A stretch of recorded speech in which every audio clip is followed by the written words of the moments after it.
It's by truckers for truckers. This is the Channel 19 Experience. Let's hit the road. Welcome back, everybody.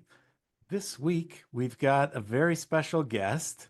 No relation, but we do share almost the same last name. Moira Elliott joins us today. Two T's on her name. She got the fancy version. I got the discount version. We didn't have enough coins in our pocket when we got to Ellis Island, so we only got one T. But welcome, Moira. Great to have you with us.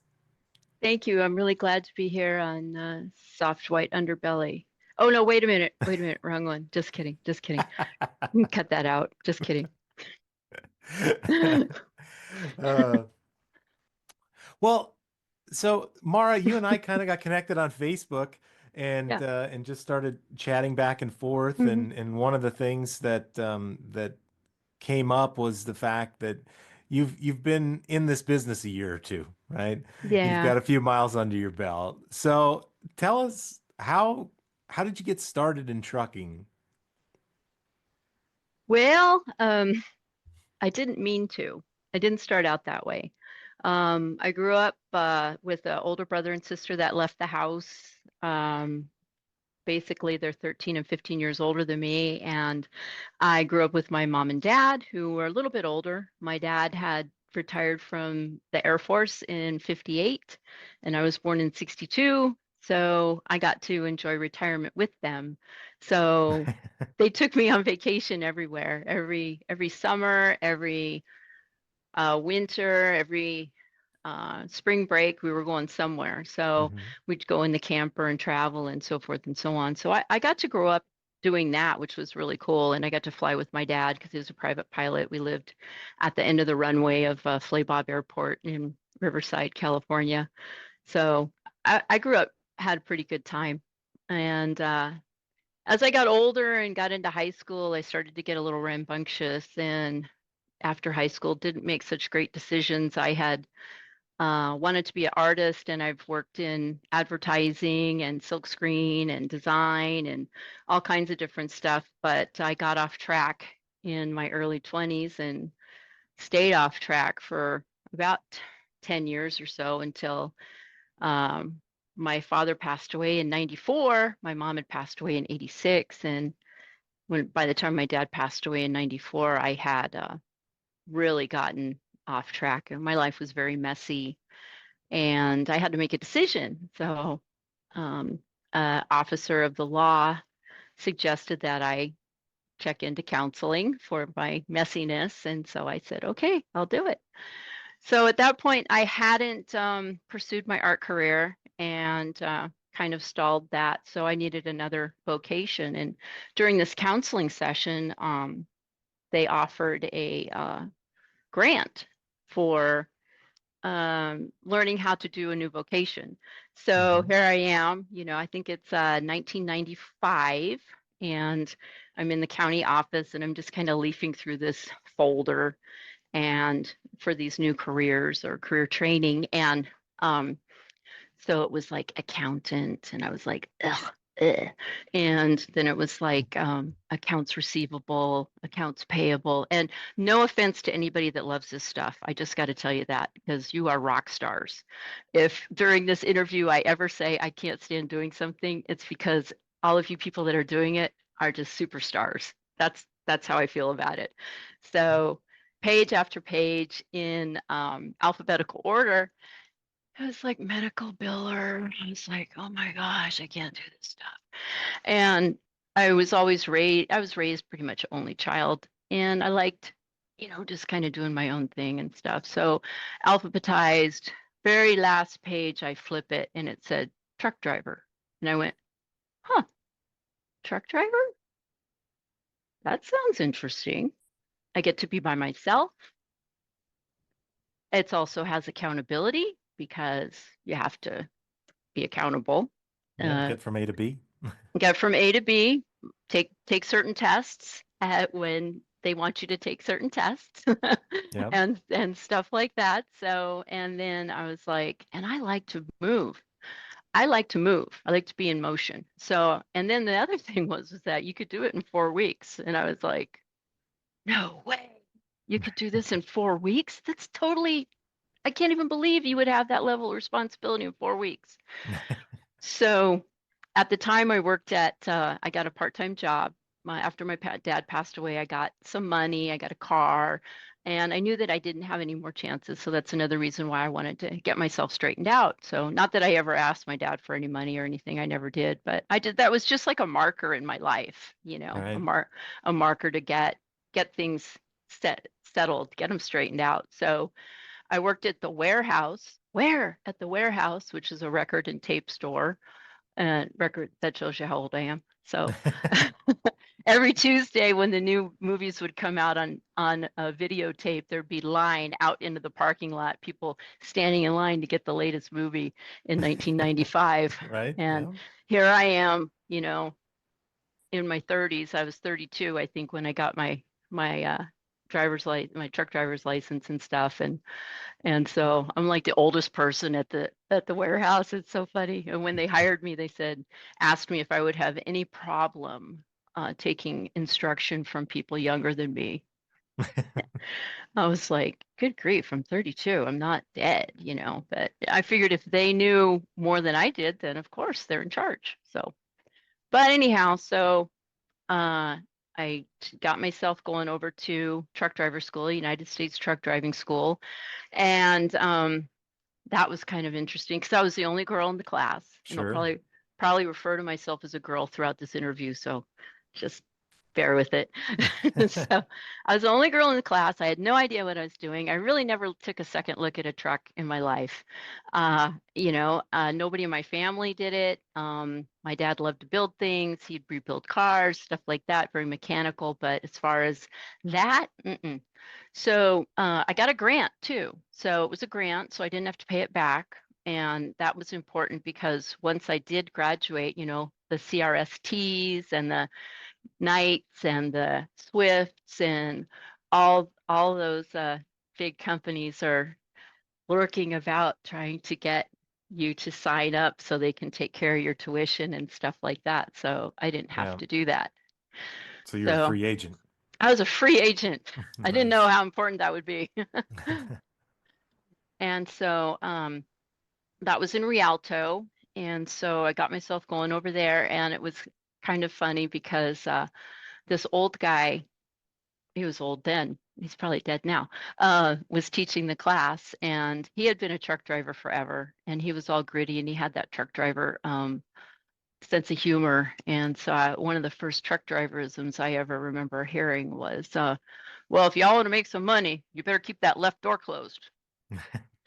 And I was like, left door? Why is he talking about the left door? Wouldn't he just say the door? And then as I started to hang around more truckers, I Yeah. realized that that was like just part of the way they talk.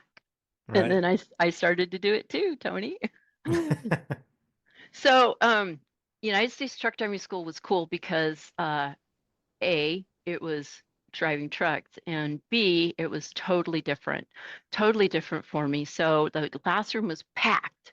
And so we were just told to not try to understand what was being taught to us, just memorize the answers so we could get our permit so we could go drive the truck. So for the first 2 weeks, we just drilled on these tests. And that was back when we had the paper tests. And so we had copies of the paper tests and we just drilled on them. And I decided that if I was going to do this, I was going to get all the endorsements. So I went for the whole thing. And Mhm. I got you know what they are, the doubles and triples, the tanker, the hazmat, Yeah. air brakes, the whole thing. So I studied for all of them.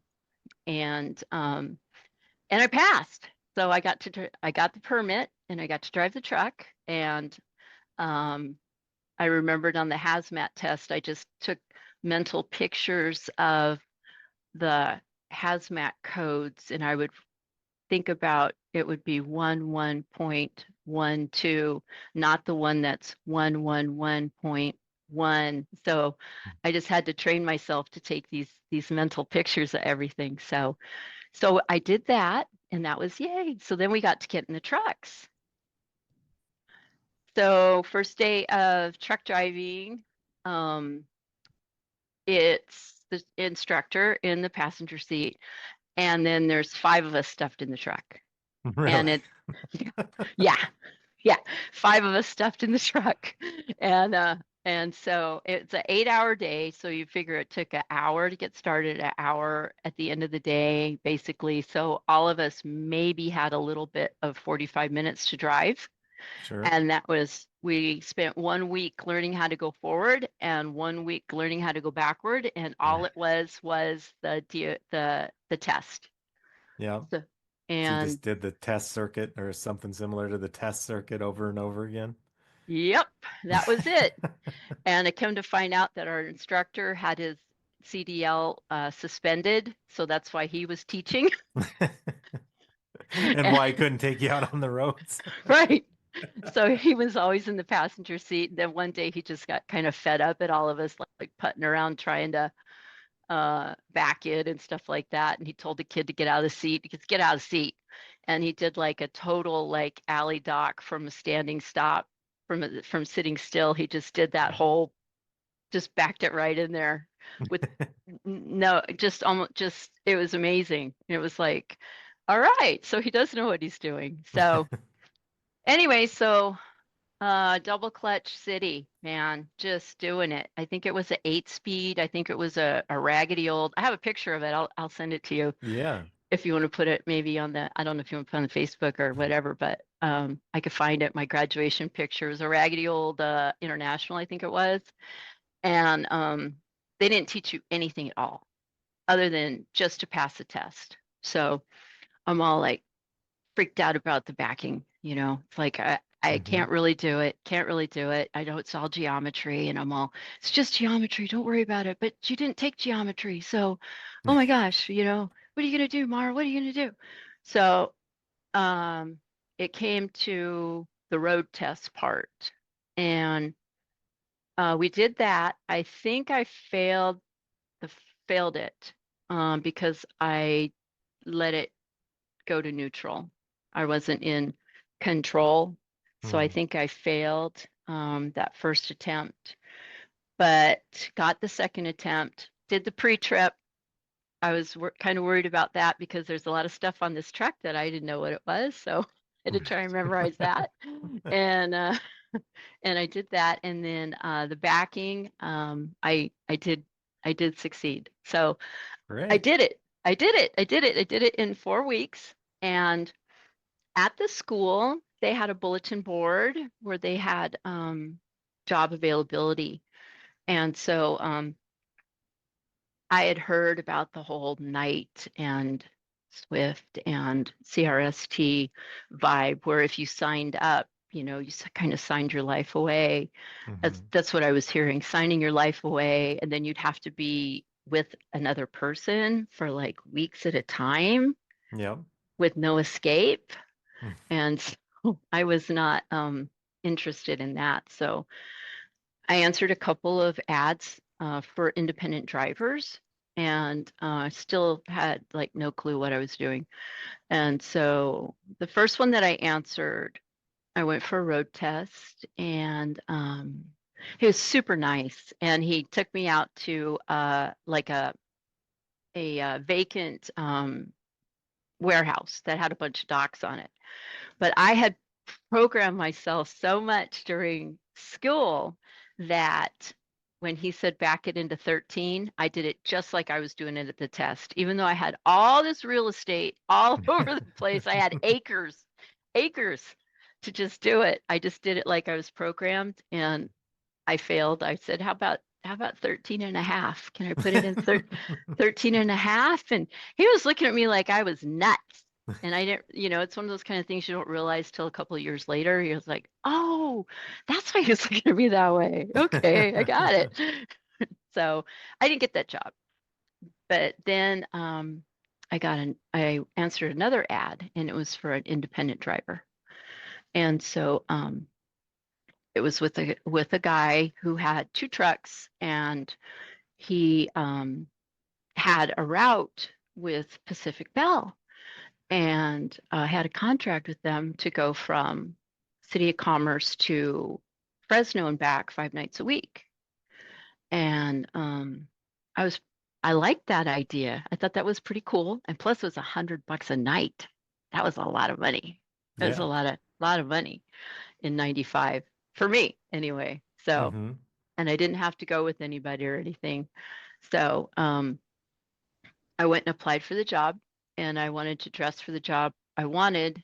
So, I remember I had some cowboy shoes and they were pretty popular in the late 80s, early 90s. And so it's like, cowboy boots that you slip on shoes. So I wore Yeah. those and I wore some jeans and I, kind of looked a little, western-y-ish and stuff.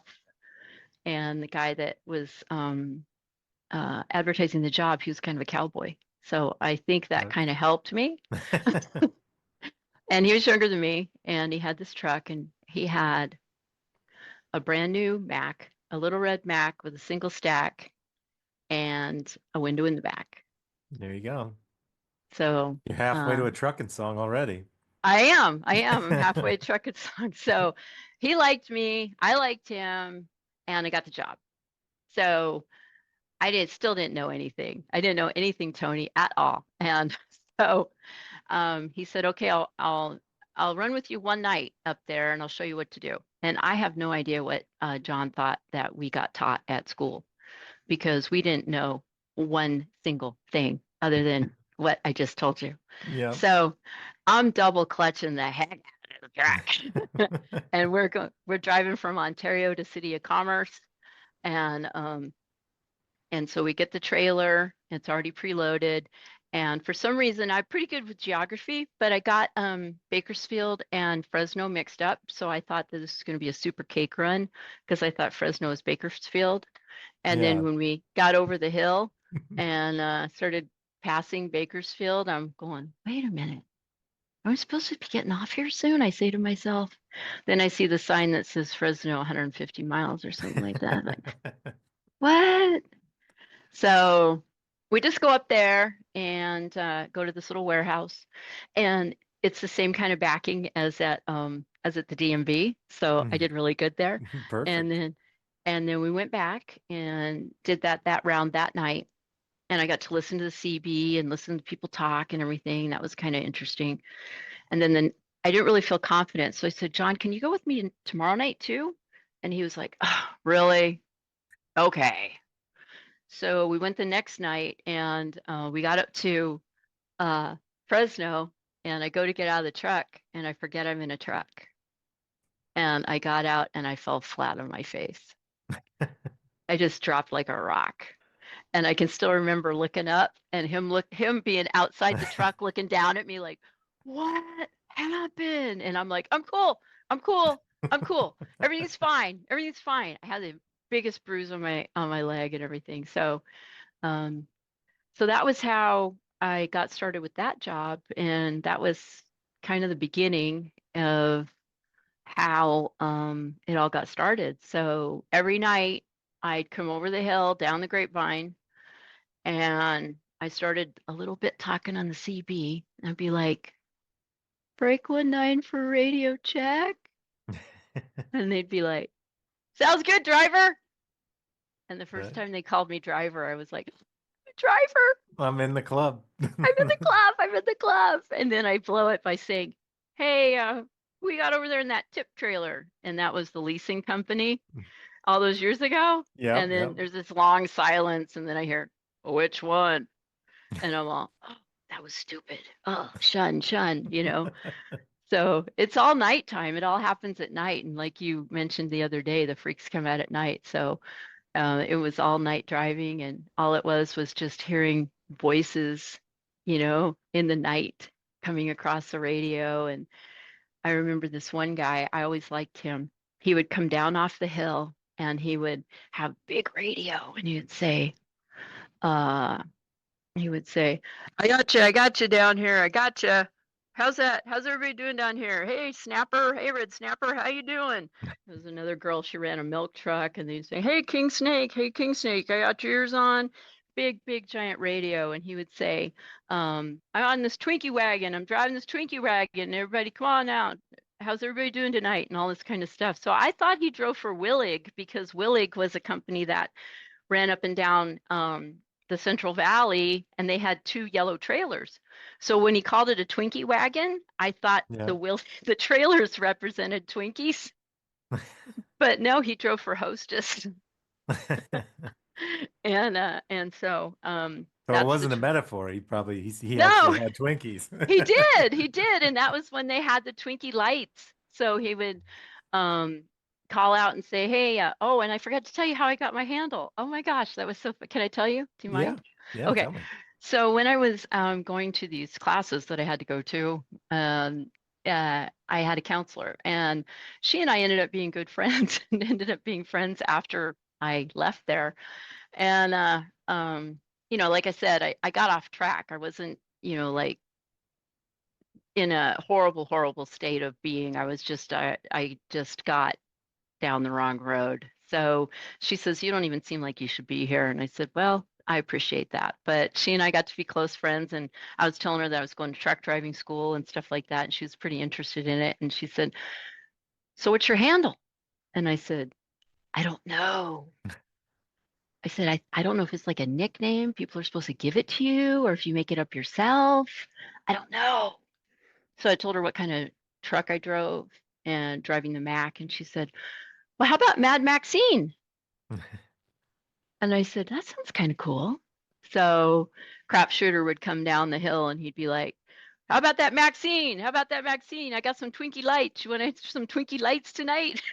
And we would meet and he would give me a box of Twinkies. But anyway, so yeah, there was I think about back then just not even knowing anything, and um just that being the first job. And then I met somebody because I thought I could make good decisions, and I met somebody during that period and ended up in a relationship and got married, and trucking career continued when we were drove for Landstar, and we did that was my first over the road experience with Landstar. So that was many years ago. So when my husband and I came back out a few years ago, different husband, I upgraded big time. Uh, we would go across the country and we'd see these places that I had seen 20, 25 years before. And some of it was really wonderful, to see those things again. And then some of it was kind of sad to see deterioration and Yeah. how some of them have been purposefully, defaced and stuff like that. But yeah, so from there we did Landstar, and then we did sand and gravel for a long time, and have some funny stories there too.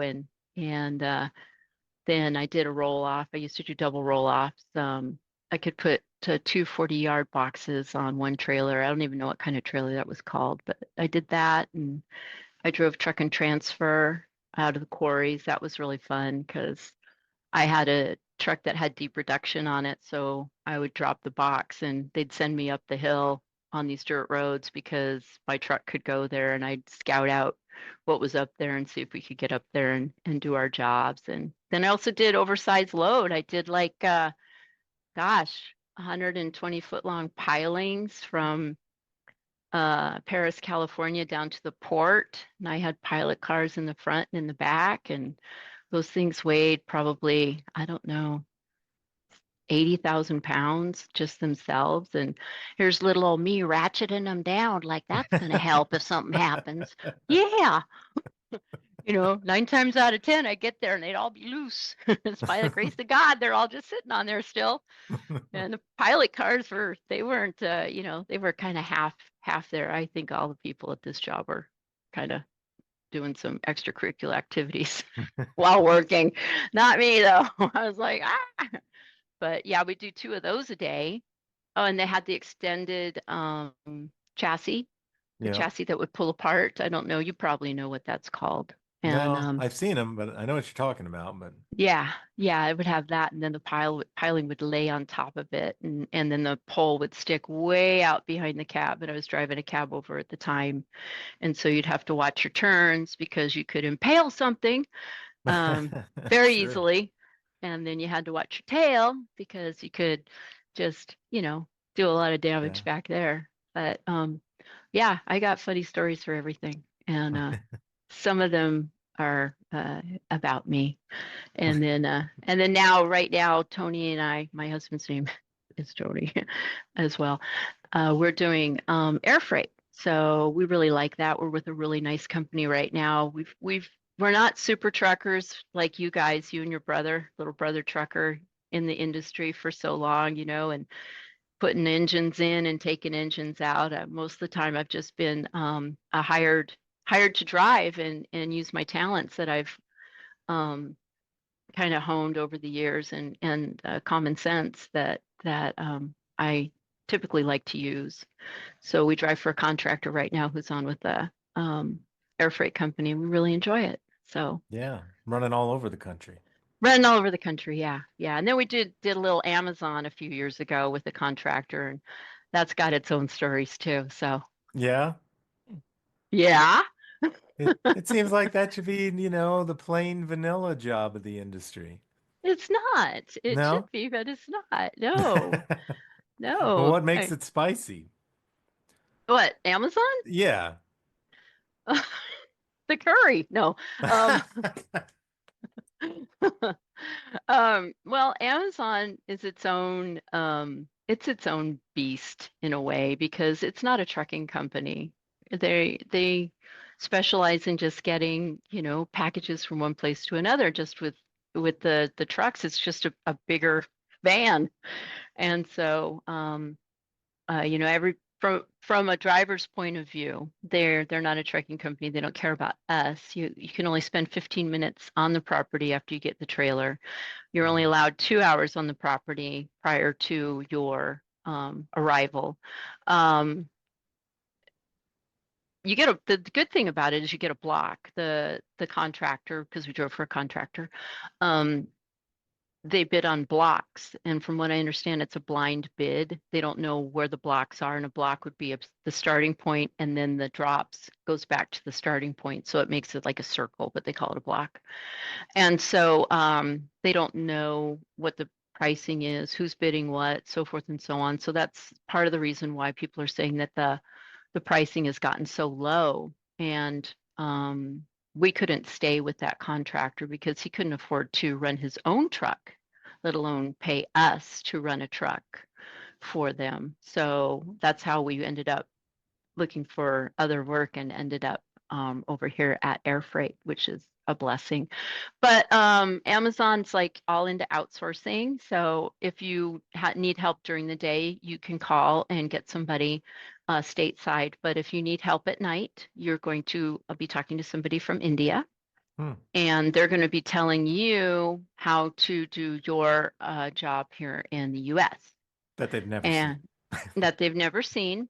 Also, there things change at Amazon a lot. So you come on and things might be a certain way, and then it might change, and you don't necessarily know it. One of the things that we had to deal with when we first started was even though we are like 8 hours ahead of schedule and we're moving an empty trailer, and if we stop at a rest area or something for half an hour, they'll call us and ask us what we're doing. Really? Every time they'll Oh call my us, goodness.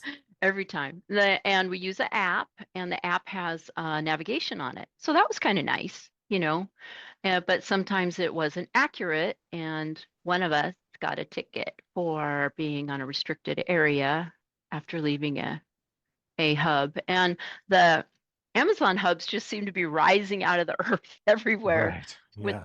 in pastures. I would feel sorry for these folks that had bought homes in these rural areas and lovely homes or quaint homes, and then all of a sudden there's coming up out of the ground is a big bright Amazon warehouse. Yep. Probably, yeah, it would make me feel bad. And I'd always drive very conservatively through those neighborhoods because, I would want that for me too. But I'd see some Yeah. drivers going through with empties, just bam, bam, bam, bam, just anyway, teach their own. But yeah, Amazon was funny. I have a funny Amazon story. So this is my favorite one, by the way. This shows you how they're not a trucking company. So we had to go to Ontario, California, and find a trailer. So we got our job, and it was to go from Ontario to Harrisburg, PA. So that's some good miles, right?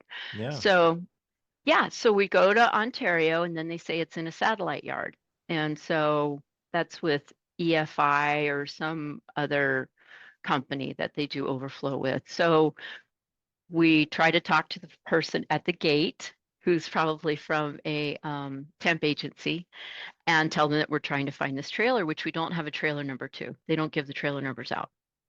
And there's some security things going on because, it's important. Security is important. So Yeah. um, so we have to find it based on, like the Where's Waldo method or something like that.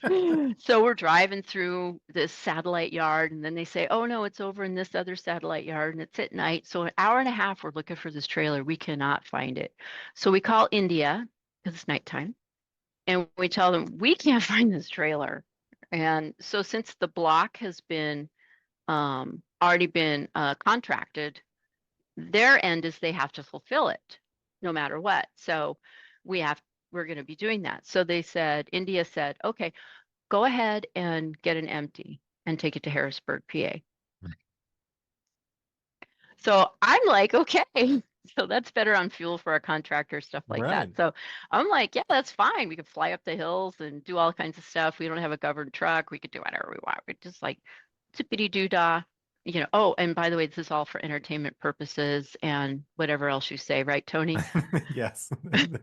Yeah. These um, things probably never happened. Probably never happened. Yes. Yes. I mean, you believe everything on the internet, right?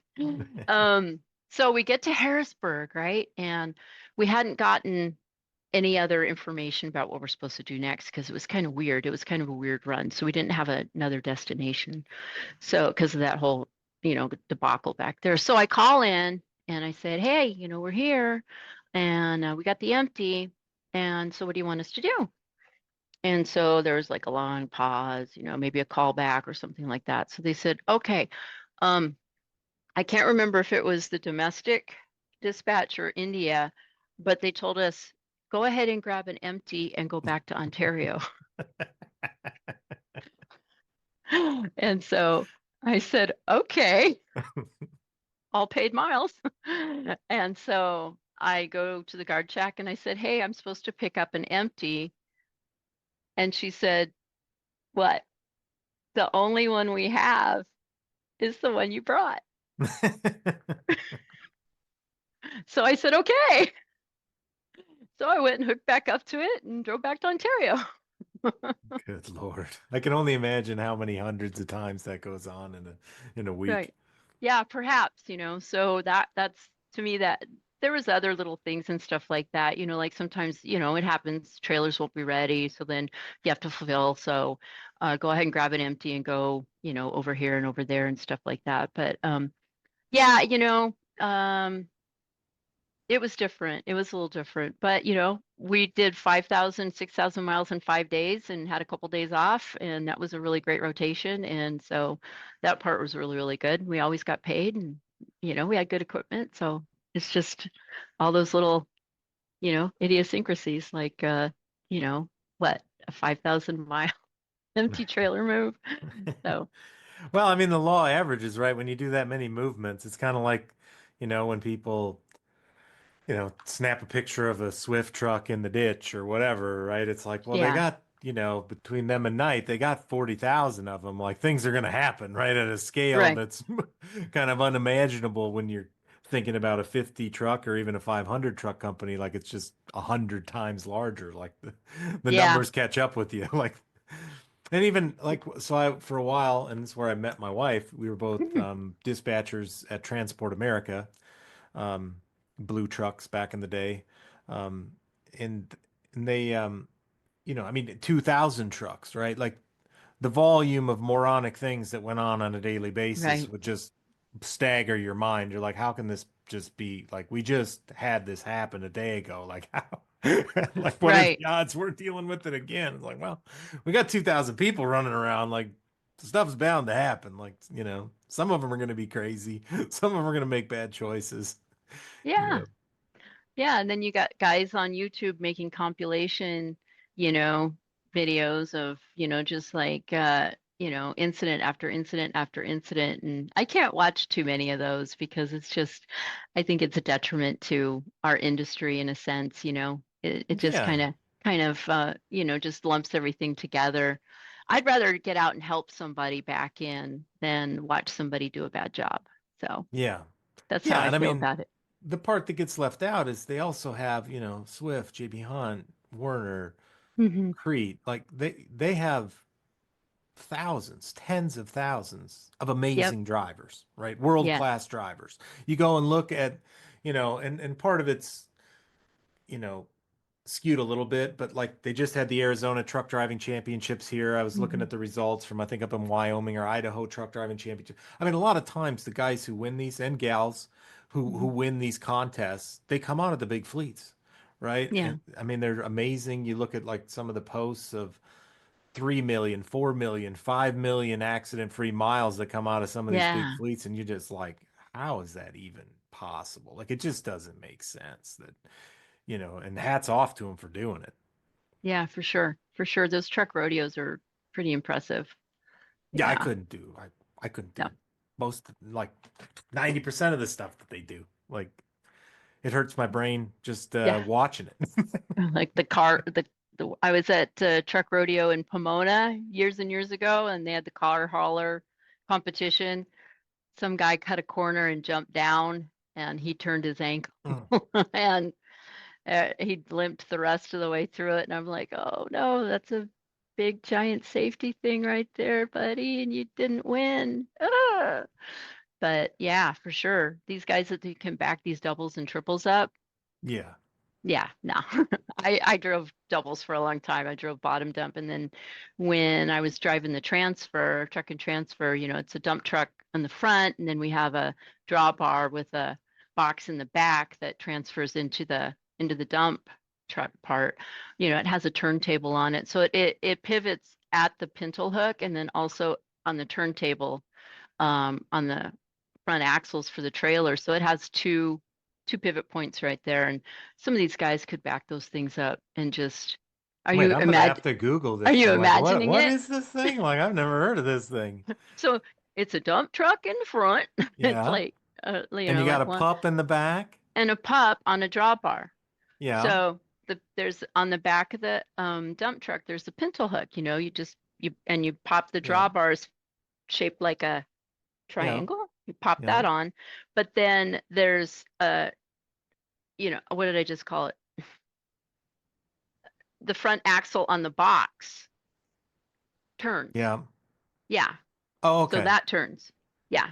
Oh So yeah. that you can Okay. make tight turns. You can make tight turns, but it's Gotcha. not Gotcha. it's not easy to back up. And No, I couldn't. No. these guys could do that. So I was just, you I know, remember trying to back up a hay rack as a kid, two hay racks with a tractor, and that's where you can like literally look and see everything that's going on. And Mhm. like after about 3 attempts, my stepdad was like, "Get out of there! Like we're gonna Right. be here for a month." Yeah. And that was my one shot at it, and I've never tried again. Yeah, I remember listening to you talking about when your first job that episode and how the farmer you were just like hoping the farmer didn't watch you go down the road. Yep. You're going at 5 miles an hour. That also kind of happened to me a little bit of one time. It reminded me of our church in Norco that we used to go to on Horse Week. It's a huge deal. Horse Week is like one of the biggest deals in horsemanship, big rodeo and stuff like that. So our church would always put a flatbed trailer together and have it and go with the theme and stuff like that. Well, one year the truck couldn't make it. The truck to pull the flatbed, and we'd been working on this float for like 2 weeks and everything. So one of our church members, Hank, he was up at the rodeo and he was telling so and so about it, oh, the driver backed out. Now we got the trailer and some cowboy heard him and he goes, "What? Y'all need a truck? I got a truck." So and Hank says, "Hey, we got a driver," and he points at me and I'm like, "Yeah, okay, we got a driver." He goes, and the guy says, "It's right over there. It's the blue and white one." He tosses me the keys. I don't know if you really talk like that, but it's just fun. He tosses me the key and I'm like, I caught it. And then I look over and it's like a 500-year-old Peterbilt cab over. And I was like, okay, I could do this. I could do this. And I jump in and it's got either one stick shift with something other one coming out of it, or it had two. Yeah. And I was like, too prideful to go say, which one do I use? And I'm looking all over the place for the diagram. Of course, there isn't one, right? Right. No diagram. You don't Not need anymore. diagrams. No, not in those days. You either drove it or you didn't. Yep. So I got it in gear, and it's the same gear I had the whole time I drove it. The whole time. I think it was second. I don't know. So I creeped down the street and hooked it up, clink, clink, and stuff. And then I'm starting to pull the trailer, and it's like a 3-mile parade, and then you have to go around the back in the side streets, and I'm watching the temperature gauges, and I'm going, "Oh my gosh, is this thing gonna overheat? It looks like it's getting really hot." I'm freaking myself out a little bit. I'm like, "It's getting hot, it's getting hot, it's getting hot." It never moved, but I'm going, "Oh, I bet it's getting a little hot. It's getting hot. I know it's getting hot." And I'm just chugging along. Finally, the parade's over, and I'm like, "I gotta get out of here." So I peel off. I'm like making hand signals, like going over here. So I peel off and go around the corner and safely make it back to the staging area. I was so glad that was over. Just say, I don't even know how I got it to move, but I was one of those like, "Don't watch me. Just don't watch me. I know what I'm doing. I know what I'm doing." Right. I'm being extra cautious, not, Yes, there I'm are, not lost. I'm there's being, people involved. Yeah, yes. exactly. So So, what so yeah, what keeps you guys doing it? What do you like most about still doing my friends that don't do it wonder too. They want to know why. it?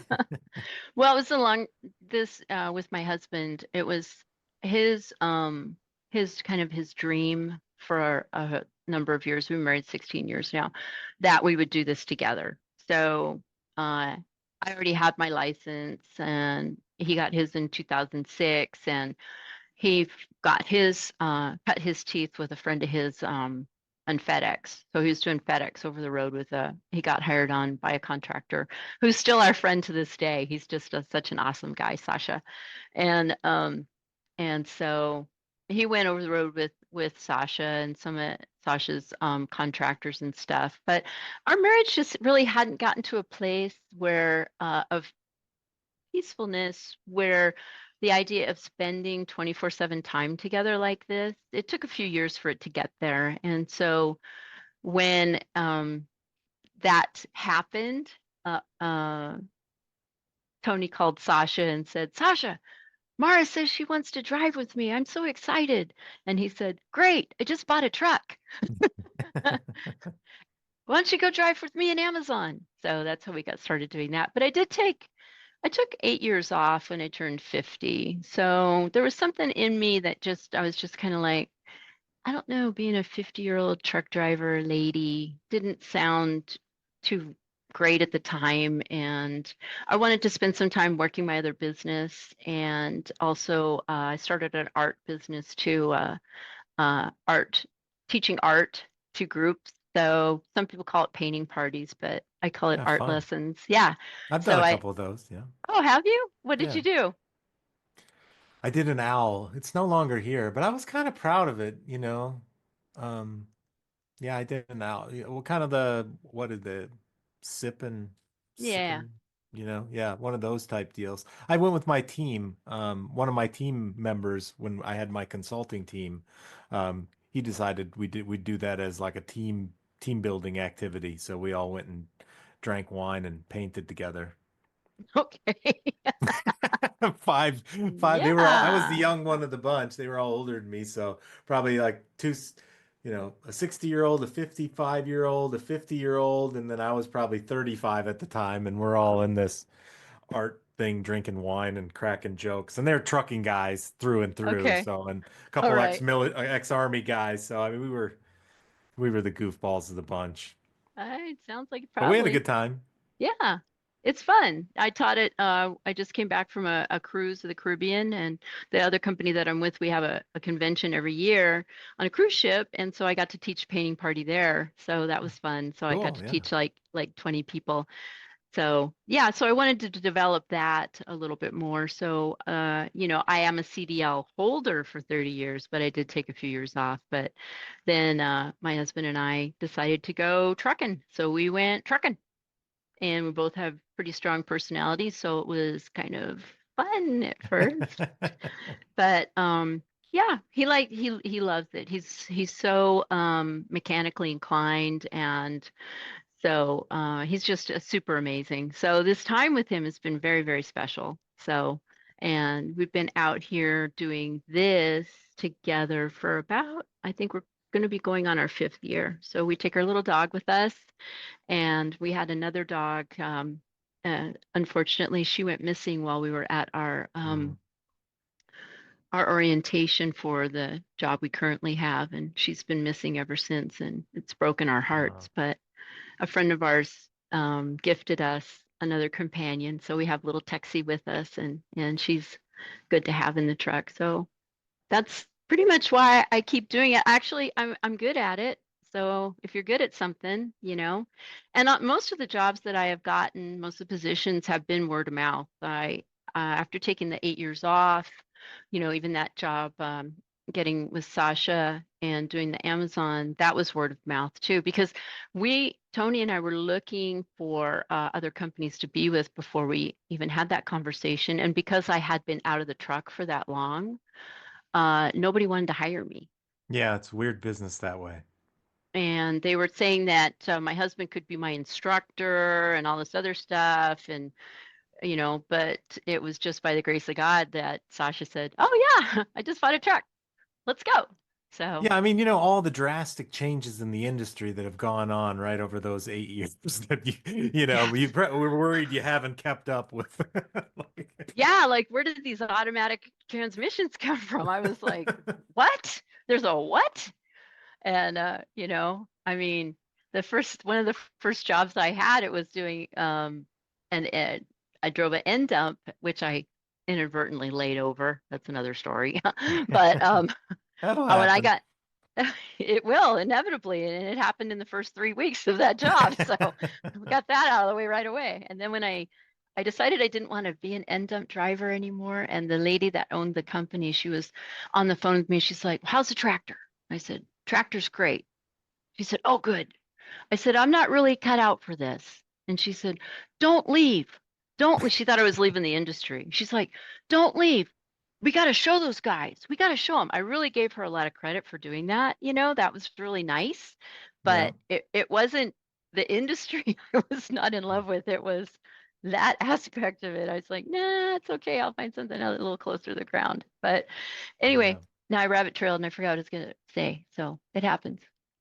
Well, Hi. I've been hung up because I've been imagining now ever since you talked about your art classes, like Hmm.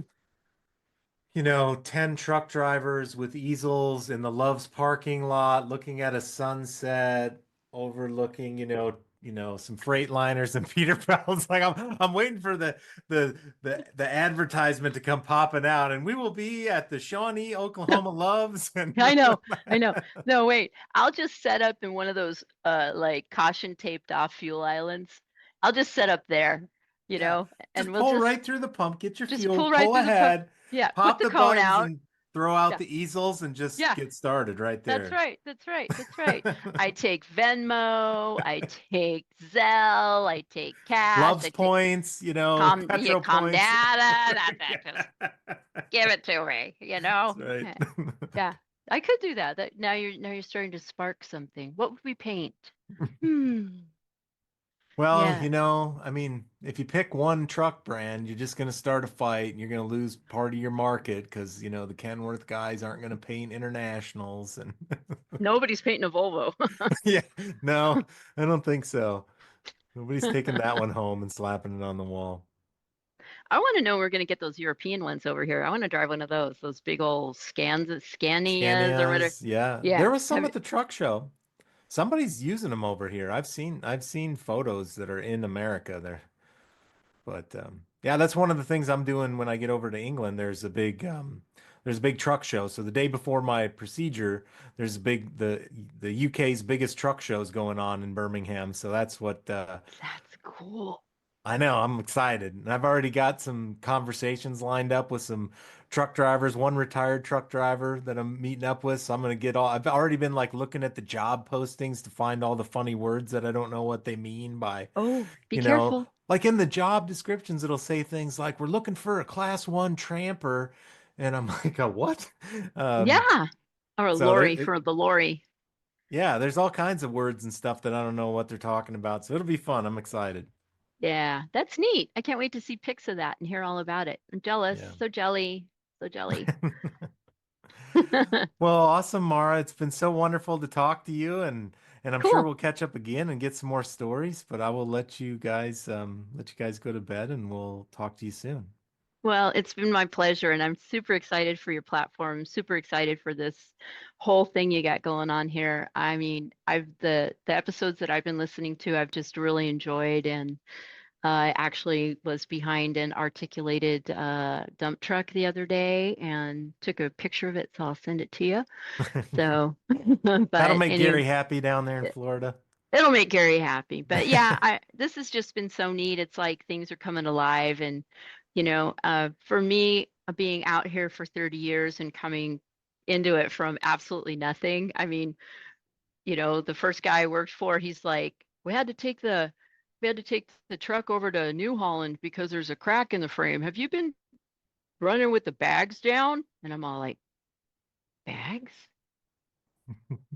What are you talking about? What are you talking about? I was totally like, what does he think they teach us in this school? And then it started snowing one night. I know I'm rabbit trailing, but I'm having fun. Sorry, you can cut it out if you need to.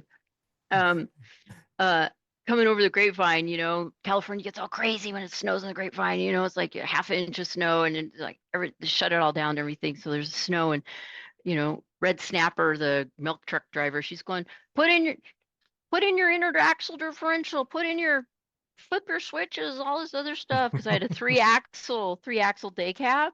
And I'm all, I don't see a button for that. And then I pull over and she comes over and she looks and she goes, you don't have a button. You just got a tag axle. And I'm all, oh, what does that mean? Okay. But, just weird Yeah, you stuff got to like that. find your own little safe spaces too to ask the questions, right? And that's part of the Yeah, reason for the podcast. It's like fire a like there's no stupid question. Like, I mean, it's part of why I started off just telling the stories of like, listen, I sure. spent most of my career not knowing what I was doing, and we worked up from there. So like, don't feel embarrassed or No. strange that you're in the same boat. Like they'll just wing you out there and hope you know what you're doing. Yeah, exactly. Like the kid the other day that came over to my truck and he locked himself out at the truck stop and Yep. he's like, "Can I use your key?" I said, "How long you been driving?" He said, "4 months." And I said, "Absolutely, you can use my key." I said, "And this is probably not the first time this is going to happen." Right. So anyway, Yeah. so thank you I mean, so they much, should teach you Tony. when they hire you, right? That should be like part of orientation, which is how to break into your own truck after you lock yourself out. I got more stories, but maybe another time. All right, Mara. Take care. Have a good night. Say hi to the other Tony Elliott for me, and we'll catch up with you soon. God bless you. Thank You you. too. Bye bye.